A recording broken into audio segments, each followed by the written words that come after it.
लक्की और यास्मीन वॉशरूम से निकल कर के भूमिका के पास आ गए थे।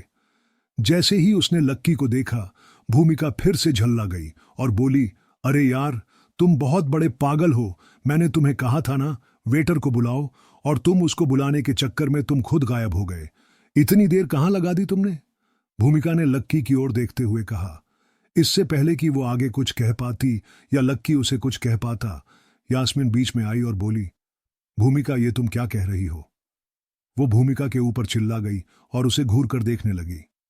फिर वो लक्की की ओर देखकर मुस्कुराते हुए बोली, हाँ लक्की, बैठ जाओ। ये फ्रूट्स और मिठाई काफी टेस्टी लग रहे हैं, तुम खुद खाकर देखो ना।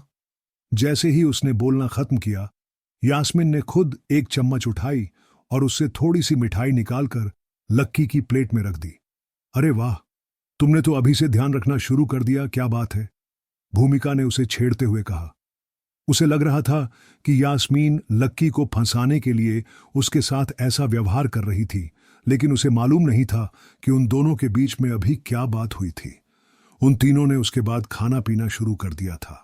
भूमिका को पहले से ही लक्की के साथ रहने की आदत थी, इसलिए वो उसे ज्यादा भाव नहीं दे रही थी और ना ही उसे बोलने का ज्यादा मौका दे रही थी। वहीं यास्मीन उसका अच्छे से ख्याल रख रही थी। इधर यास्मीन भूमिका को लक्की के साथ ऐसा व्यवहार करते देख काफी नाराज हो रही थी। उसे अंदर ही अंदर काफी बेचैनी हुई जा रही थी। अरे पागल, तुझे पता नहीं है तू क्या कर रही है? जिस आदमी को ऐसे तू कुछ भी मुंह उठाकर बोले जा रही है ना, वो कम से कम 10 जिंदगियां सुकून से जी सकता है। वो मेरे को, तेरे को और दोनों को 7 जन्म के लिए ना नौकरी पर रख सकता है, और तू ऐसे आदमी से ऐसे बातें कर रही है यार, ये कैसी लड़की है? यास्मीन ने मन ही मन अपने आप से कहा। उसे लग रहा था कि उसकी बहन को मालूम नहीं था कि वो आग से खेल रही थी। अगर उसने लक्की को इस वक्त जरा भी नाराज कर दिया तो इसका अंजाम उसे क्या भुगतना पड़ेगा, इसका अंदाजा खुद भूमिका को नहीं था।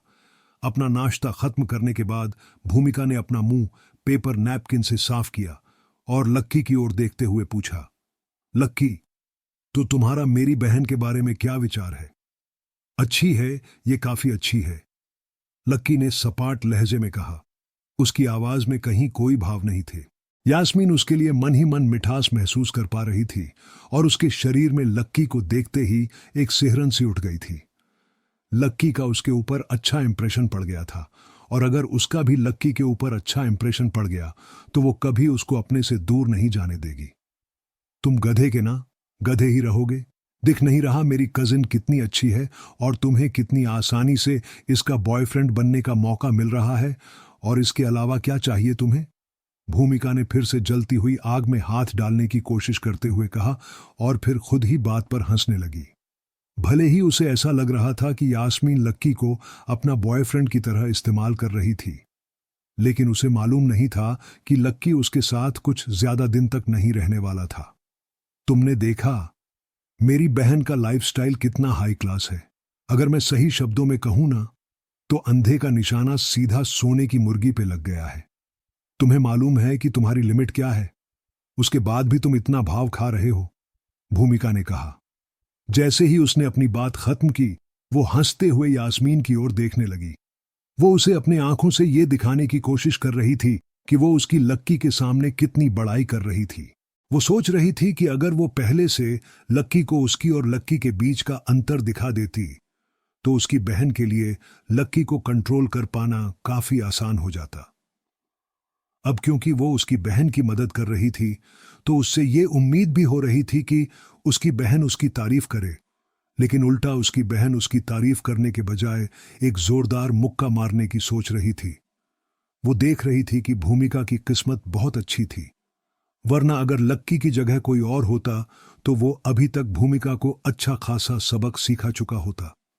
लक्की उन दोनों बहनों के बीच होते आंखों के इशारों को देखकर बस हंसे जा रहा था। उसे समझ नहीं आ रहा था कि वो इन दोनों के सामने रिएक्ट कैसे करे। भूमिका, ये कैसी बेहुदगी की बातें कर रही हो? प्लीज इस तरह की लैंग्वेज यूज करना बंद करो तुम, यास्मीन ने भूमिका की ओर गुस्से से देखते हुए कहा। भूमिका को समझ नहीं आ रहा था कि आखिर उसके साथ ऐसे बिहेव क्यों कर रही थी। लक्की को इंप्रेस करने के लिए 1-2 बार काफी था, लेकिन यास्मीन तो अब उसे हर बात में ही टोके जा रही थी। वो तो चाह रही थी कि वो दोनों ही मिलकर लक्की का मजाक उड़ाए, लेकिन उसकी बहन तो उसका साथ ही नहीं दे रही थी। लगता है ना कि मेरी बहन को तुमसे प्यार हो गया है, इसलिए वो बार बार मुझे टोके जा रही है, लेकिन ऐसा नहीं है कि कल से ये बोले और तुम इससे टोकना शुरू कर दो। समझे? देख लो कितनी केयरिंग बंदी मिली है तुम्हें। इससे लड़ने की झगड़ने की तुम्हें बिल्कुल भी जरूरत नहीं है। अगर ये तुम्हें कुछ कहे तो सुन लेना, जवाब मत देना कि अगर तुम्हें मारे भी ना तो मार खा लेना, पलट कर जवाब मत देना। भूमिका ने फिर से लक्की पर निशाना साधते हुए कहा। यह सुनते ही यास्मीन का गुस्सा और बढ़ गया। उसकी शक्ल देखकर भूमिका ने सफाई देते हुए कहा, मेरा मतलब है कि अगर तुम्हारे और मेरी बहन के बीच में अगर कुछ चल रहा है तो इसका यह मतलब नहीं कि तुम मेरी बहन के साथ कुछ भी कर सकते हो। तुम मेरी बहन को आंख उठाकर भी मत देखना, इसको टच करना तो बहुत दूर की बात है। भूमिका ने सफाई देने के चक्कर में बात को और ज्यादा बिगाड़ दिया था। उसे समझ नहीं आ रहा था कि वो क्या बोले जा रही थी। जब यास्मीन ने उसके मुंह से ये सब कुछ सुना तो उसे इतना गुस्सा आया कि उसका खून उबलने लगा। उसका सारा खून उसके दिल से होते हुए उसके शरीर में जा पहुंचा था और उसका चेहरा बिल्कुल लाल पड़ गया था। उसे लग रहा था कि अगर भूमिका उसे इतना डरा देगी और कल को लक्की उसका हाथ सच में नहीं पकड़ेगा तो कैसे काम चलेगा। ऐसे तो बात भी नहीं आगे बढ़ेगी। यास्मीन देख रही थी कि भूमिका उसकी पकी पकाई खिचड़ी को खराब करने की कोशिश कर रही थी। वो उसका बना बनाया काम खराब करने की कोशिश कर रही थी। बस बहुत हो गया भूमिका, अब अपनी ये फालतू बकवास में बंद करो। मुझे एक बॉयफ्रेंड चाहिए, कोई नौकर नहीं, समझी? इतनी क्या बकवास किए जा रही है तू? उस वक्त से कि यास्मीन का गुस्सा उसकी जुबान पर आ गया था। भूमिका को तो इस बात की भनक तक नहीं लगी कि अचानक ही उसकी बहन को उसके ऊपर इतना गुस्सा क्यों आ गया था। लेकिन बड़ी बात यह थी कि भूमिका को लगा कि वो मजाक कर रही है, इसलिए वो इसके बाद भी नहीं रुकी और आगे बोली, भले ही तुम मेरी बहन के बॉयफ्रेंड हो, लेकिन फिर भी तुम अपनी हद में ही रहना। उसके पर्सनल स्पेस में ज्यादा घुसने की कोशिश मत करना। क्या मतलब है तुम्हारा? मैं कुछ समझा नहीं, लक्की ने पूछा। मेरा मतलब है कि तुम हो एक नंबर के गधे। ठीक है, भले ही मेरी बहन को भी तुमसे प्यार है, लेकिन इसका मतलब ये नहीं कि उससे उसकी आजादी छीन लोगे तुम। अगर उसे लगा कि उसे किसी और में इंटरेस्ट है और वो उसे अच्छा लगता है तो वो उसे भी डेट पर ले जा सकती है। यह भी हो सकता है कि कभी मेरी बहन किसी और इंसान का हाथ पकड़ ले, उसे गले लग जाए या फिर किस कर ले, लेकिन तुम इस बारे में ना कुछ नहीं कह सकते। अगर वो बाद में तुमसे ब्रेकअप भी कर लेती है तो भी तुम्हें खुशी उसके साथ ब्रेकअप करना पड़ेगा, समझे? भूमिका ने साफ शब्दों में अपनी बात रखते हुए कहा। उसने दूसरे शब्दों में ही सही, लेकिन कम से कम ये बात लक्की को समझा दी थी कि आगे यास्मीन किसी और के साथ भी जा सकती थी और इसके लिए वो लक्की का सिर्फ और सिर्फ इस्तेमाल कर रही। उसे मालूम था कि यास्मीन तो अभिजीत के साथ फरार होने वाली थी, इसलिए ये बात लक्की को जितनी जल्दी समझ आ जाए उसके लिए उतना जल्दी अच्छा था। अच्छा, तो लीडर आप ये कहना चाह रही हैं कि मैं आपकी बहन के साथ एक रिलेशन में रहूं और मैं उसे टच भी नहीं कर सकता, जबकि दूसरा मर्द जिसका कि आपकी बहन के साथ रिलेशन भी नहीं है वो उसे किस भी कर सकता है। और उससे एक बड़ी बात यह है कि अगर वो मेरे सामने ऐसा कुछ करता है तो मैं उसे कुछ भी नहीं कह सकता। क्या ये कहना चाह रही हैं आप? लक्की ने अपनी आंखों को थोड़ा सा पैना करते हुए पूछा। क्या बात है, तुम्हें तो पूरी बात जल्दी ही समझ में आ गई। मैं तुम्हें यही समझाने की कोशिश कर रही थी। भूमिका जैसे ही वो इतना बोली कि उसके चेहरे पर एक मुस्कान तैर गई और इससे पहले कि वो आगे कुछ बोलती, अचानक से कहीं से छट करके एक आवाज आई। भूमिका ने देखा कि उसकी गाल पर जलन हो रही थी और उसने अपने गाल को अपनी हथेली से ढक लिया था। यास्मीन से रहा नहीं जा रहा था और उसने एक जोरदार थप्पड़ जड़ दिया था भूमिका को। जैसे ही उस थप्पड़ की आवाज आई, सब लोग यास्मीन की टेबल की ओर नजर घुमाकर देखने लगे। यास्मीन सच में घबरा गई थी। अब उसे और बर्दाश्त नहीं हो रहा था।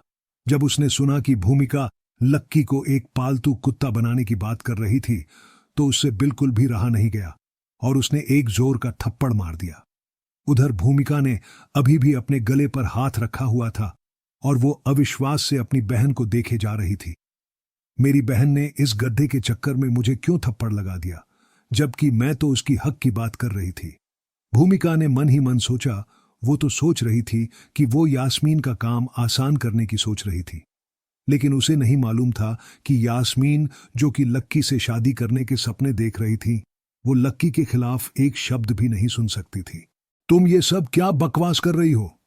भूमिका, लक्की अब मेरा बॉयफ्रेंड है, प्लीज इससे तमीज से बात करो, यास्मीन ने कहा और लक्की की बगल में जाकर बैठ गई और फिर भूमिका को घूरने लगी।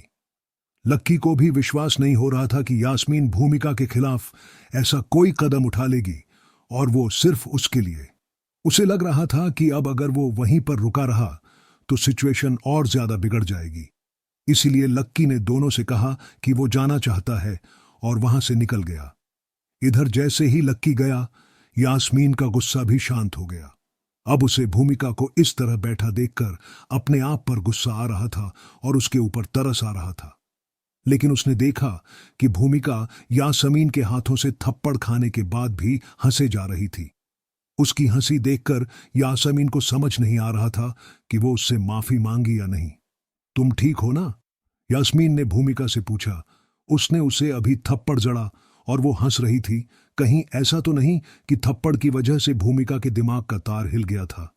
बहन, ये तुम्हारा प्लान था। तुमने अभी मुझे सिर्फ असली थप्पड़ मारा ना, ताकि तुम आगे लक्की से अपनी बात मनवा सको और उसे अपने उंगलियों पर नचवा सको, इसीलिए ना? भूमिका ने बहुत ही अलग बात करते हुए यास्मीन से कहा। यास्मीन ने तो सोचा भी नहीं था कि भूमिका के दिमाग में थप्पड़ खाने के बाद भी ऐसी कोई बात आएगी। भूमिका ने अपने लाल पड़ चुके गाल को रगड़ा और थोड़े से शिकायती लहजे में यास्मीन से बोली, बहन, अगर तुम्हें कुछ ऐसा ही करना था और उस गड्ढे को दिखाना ही था तो थोड़ा धीरे तो थप्पड़ मार लेती। मेरा गाल सून्न पड़ गया है और इसमें जलन भी हो रही है। यह सुनने के बाद यास्मीन ने एक राहत की सांस ली। अब उसे ऐसा लग रहा था कि उसकी बहन का दिमाग खराब नहीं था। सॉरी भूमिका, शायद मैंने तुम्हें कुछ ज्यादा ही जोर से थप्पड़ मार दिया। मुझे ऐसा करना नहीं चाहिए था, लेकिन तुम देखना, मैं इस चीज का बदला उस आदमी से जरूर लूंगी। तुम्हें थोड़े से दर्द के बाद ना बहुत सारे फायदे होने वाले हैं। यास्मीन ने भूमिका के गालों पर प्यार से हाथ फेरते हुए कहा, हां, मुझे मालूम है फायदा तो होगा ही ना। बहन, जब तुम्हें अभिजीत मिल जाएगा, इसके बाद तुम्हें मुझे हर महीने 10,000 रुपए देने पड़ेंगे, ठीक है? भूमिका ने यास्मीन की ओर देखते हुए कहा, लेकिन उसे मालूम ही नहीं था कि यास्मीन अभिजीत से अब आगे बढ़ चुकी थी। इधर लक्की को भूख लगी थी और वो कॉलेज के पास एक मैस में आ गया था। जैसे ही वो अंदर घुसा, वहां बहुत भीड़ थी। वो लाइन में लगा और जैसे ही वो खड़ा हुआ, उसके पीछे से आवाज आई, ओह, आप इधर हैं खानदानी रईस? कपड़े तो देखो, कपड़े हैं या पोछा? कैसे लोग होते हैं ये सब भी यार, ऐसे कपड़े पहनकर शर्म नहीं आती? यहां आकर खाना खाने का पैसा ये लाते कहां से हैं, मांग के या चुरा के? लक्की ने जैसे ही पीछे मुड़कर उन लड़कियों की आवाज सुनी, उसका दिल गुस्से से भर आया। उसने घूर कर देखा तो वो 3 लड़कियां उसकी ओर ही आ रही थीं। उसे लगा कि जब वो उन्हें जानता ही नहीं था तो फिर वो उसके बारे में ऐसी बात क्यों कर रही थी। लेकिन उसने देखा कि वो लड़कियां लक्की को तो देखे बिना ही आगे निकल गई और एक लड़की के सामने खड़ी हो गई। उसने उस लड़की को नीचा दिखाने के लिए अपने हाथ उसके कमर में बांध लिए थे। लक्की भी उस लड़की को देखने के लिए थोड़ा सा आगे चला गया था। वो देखना चाह रहा था कि आखिर कौन सी वो लड़की जिसे वहीं ताने सुनने को मिलते थे जो लक्की को मिलते थे। क्या यास्मीन अपने प्लान में कामयाब होगी?